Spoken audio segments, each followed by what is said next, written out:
Good morning, ladies and gentlemen, and welcome back to another episode of True Rain. If you hear bells in the background, they are four baby kittens running around in this bedroom, and I do not have the energy to take them out, so we're just gonna have to deal with it. I'm welcoming good energy going into the weekend with this episode. Today, we are going to be talking a little bit about social media because over the last couple of days and maybe week, I have been reflecting and thinking quite a bit about social media, and I just want to share my thoughts. So, social media is a really large part of everybody's lives. We get our information from social media, we communicate via social media, we learn, we grow, we develop skills from social media. So, we all know that is a really big part of our life. However, upon deliberation, I believe that it has lost its initial purpose. I would say that social media started off as a way to make people laugh, a form of knowledge, a form of acquiring global knowledge, a way for people to express and build businesses, etc. And through time, people have started developing jobs and employment through social media. However, with this growth and expansion, I believe that social media has started drastically corrupting mindsets, and people genuinely feel as if social media has changed the way people think. Not only our concentration span has been basically ruined, but our minds and opinions have also been changed. People have started to develop more of a learned opinion, which is basically the opinions of everybody around the globe, rather than use their own mind to sit and think and come up with their own ideas and own opinions about certain situations. Now, this can be a good thing. Everything is just so circumstantial, and you have to put in perspective into every single thing and aspect of your life. This episode may not relate to you. It's not exactly everybody's cup of tea. It's just my thoughts, my opinions. If I'm wrong, you're free to correct me and give your views.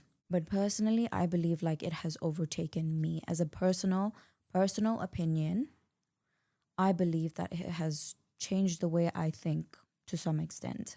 Have you ever noticed when your phone is on you and you're speaking, having a conversation with someone, maybe you're talking about puppies, all of a sudden your entire algorithm is about puppies. They're basically spying on you. Phones are basically spying on you. They're listening. They're listening. Social media is listening to whatever it is that you're talking about in day-to-day conversations and using it to capitalize. Your entire feed is going to be full of things that you were talking about throughout the day.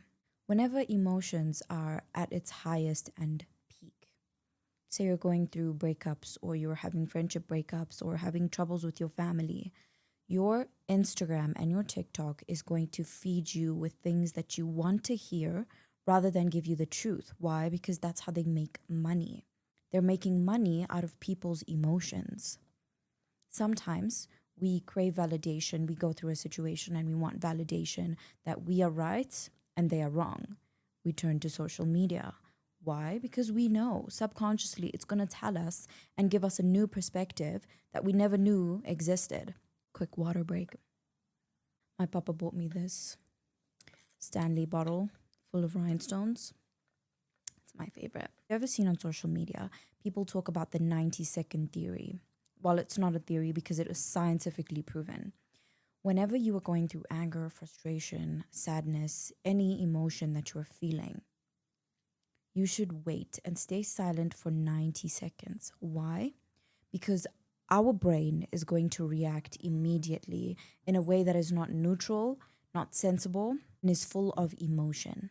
It takes our brain 90 seconds. That's 1 minute and 30 seconds. In order for your brain to fully bring itself down to a sane environment and sane equilibrium, it needs 1 minute and 30 seconds. Now, this is something that I have not been successful in implementing because I have a very short fuse, and unfortunately, I get that from my daddy. So if you are able to sit your ass and shut up for 90 seconds, you will see how when you're communicating with people, your thoughts are so much more clearer and lack emotion.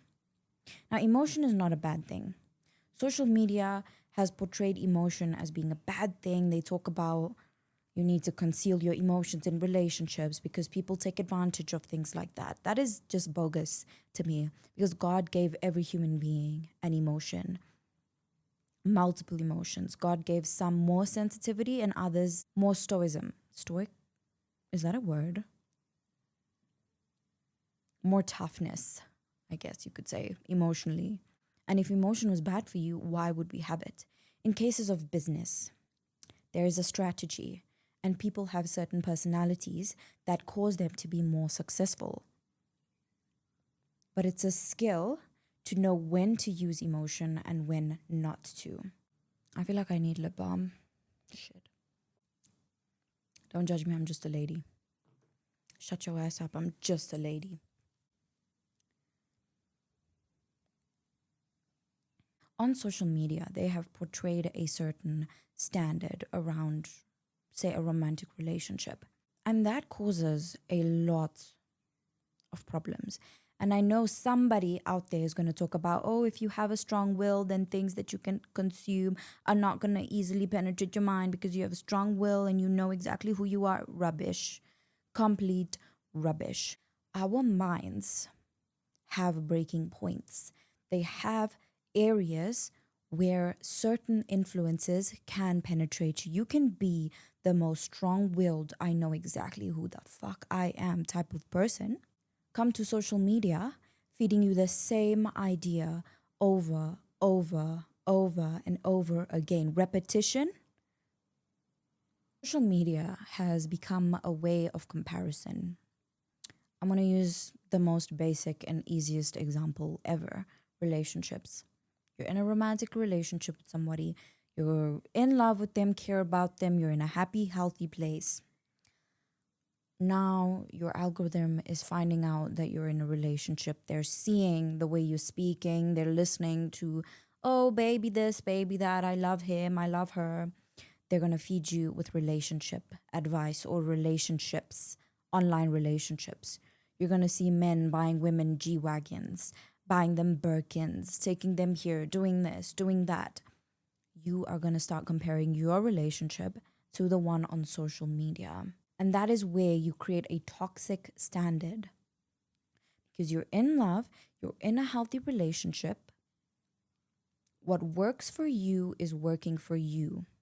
You see people on social media, the women are getting spoiled like this, spoiled rotten. She's hardly doing anything. Extreme princess treatment. We love it. We all want extreme princess treatment. But we are forgetting that we're in a relationship with humans. We're not in a relationship with social media. Everything that you see on social media is performative. I know because some of the posts I make are performative. And I know a lot of people don't want to admit that, but it's true.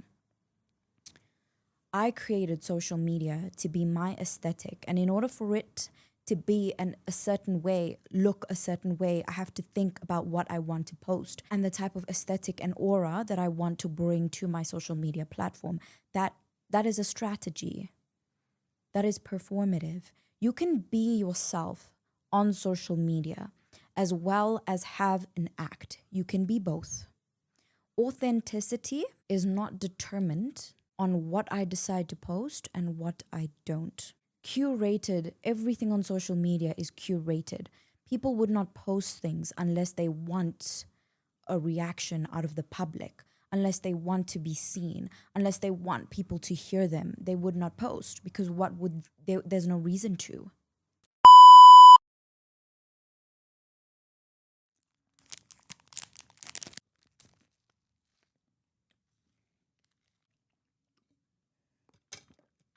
I have been drinking a lot more water because of this bottle. I have to pee all the time. The entire media is talking about how men are disgusting, yucky, rude, horrible. And then the other side is talking about how women offer nothing. They're useless. They don't know how to cook. They don't know how to clean. They don't know how to take kids. It's so negative. It is unbelievably negative on social media. Every single thing. And I mean every single thing. And I'm talking about me also implementing these strategies, I guess you could call them, is you've stopped seeing people for people or seeing the world as the world. You see every single thing as a plan, ulterior motive, strategy. We're losing hope in human beings. We're seeing everybody as a robot. We've lost connectivity with our fellow human beings.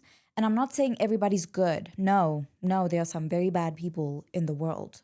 But assumption is a killer. Thinking, thought, the word thought, thinking, it's difficult. It's difficult to do. And when under pressure of situations, our mind, the first thing and easiest thing to do is to make an assumption. That's why it does it immediately as a reflex. This is the impact of the mind. Our minds have been completely rewritten. This is that red pill, blue pill bullshit. These strategies, this matrix idea, it's taking away humans. It's taking away humans. They talk about AI, etc. AI is helpful. It's helpful. It cannot replace human emotion. You fall in love with a person. You cannot fall in love with an AI algorithm. Our minds are susceptible to change, always. Minds, they change, they adapt. As human beings, we evolve. We have gone through evolution as human beings. Anything that is new and knowledgeable and something that we can acquire like a skill set, our mind is going to want to accomplish it. What makes it completely wrong is when we're taking humanity out of people and seeing them as something that we need to decode. Why are we decoding people? Why are human beings a textbook? Why can we not just interpret genuine emotion, genuine intentions with people? Once they give you the opportunity and they open your eyes to see that they are wrong for you or wrong, bad individuals, you immediately remove yourself. But why is it that we're losing chances in people? What happened to softness and vulnerability? What happened to having soft hearts? Because you can have strict boundaries. You can be emotionally intelligent, mentally knowledgeable. You can have everything that makes you a stoic person, a good businessman, a good businesswoman. All of the characters, independence, discipline.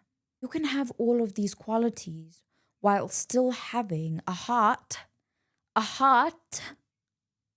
that sees humans as human beings. I feel as if we as people have started looking for perfect friendships and perfect people, when in reality, no one is made that way. God didn't design a perfect human being and a perfect relationship. The only thing that I can say that is perfect is animals. When people don't value your time or respect you as a person and walk all over you, that is when you can safely, maturely remove yourself from the equation. Take space, take distance. Gone. Simple, super simple. Standards. Having standards in situations has become less of self-respect and more of ego. Because sometimes you make decisions to protect ego, but disguise it as choosing self-respect. You can take the way someone treats you as a lesson and know what you deserve, but you don't have to take it to the degree of seeing them as something less than a human. And I've had to learn that the hard way. In conclusion, take a break, take space, focus on you, use your mind, not the mind of people on the media.